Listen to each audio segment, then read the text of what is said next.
Okay, continuing on tutorial 2, question 1, we're up to part C.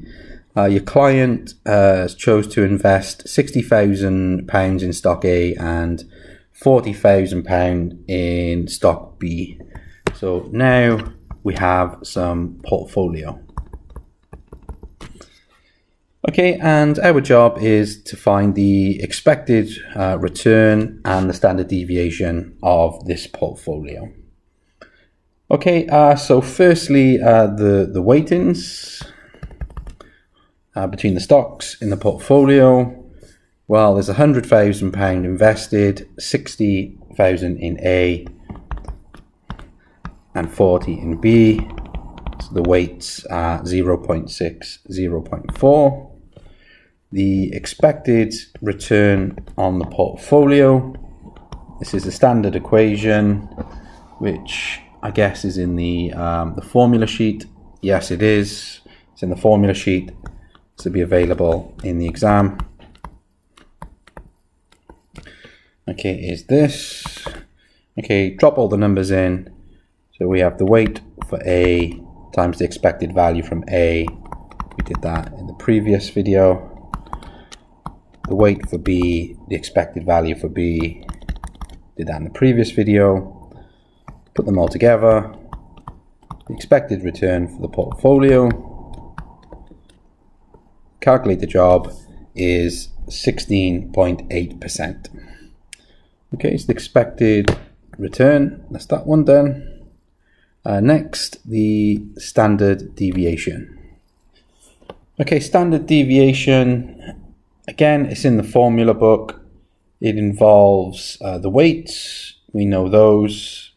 The variances of A and B, we know those, and the covariance of A and B, which we haven't calculated.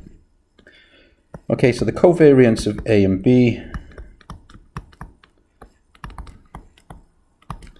standard equation, which I guess is in, yeah, absolutely, it's in the formula sheet. So again, it's available in the exam.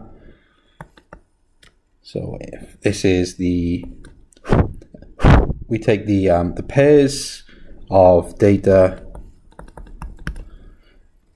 we subtract the expected values from each of them and multiply them together, and we calculate some weighted average. So we multiply by the probability for each of the states. Okay, standard equation, standard formula. Okay, so let's compute. So the first state, 0.1 probability of happening.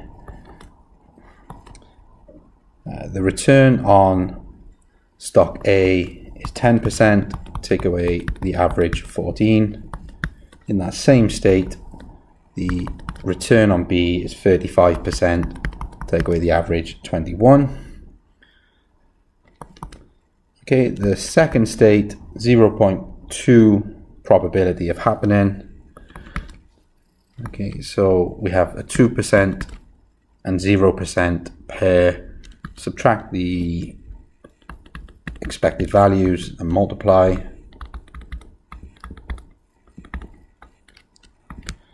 And so on for each of the states. You should write all those out. Okay, add them all up. We find that the covariance for A and B, of AB, I make that as 108. Okay, so now I'm ready to calculate the risk on the portfolio. The risk is the standard deviation. Firstly, we need the variance, or square root at the end. This is a standard equation. It's on the formula sheet.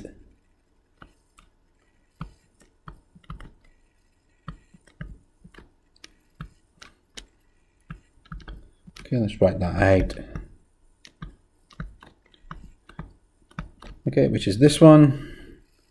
This is the standard formula.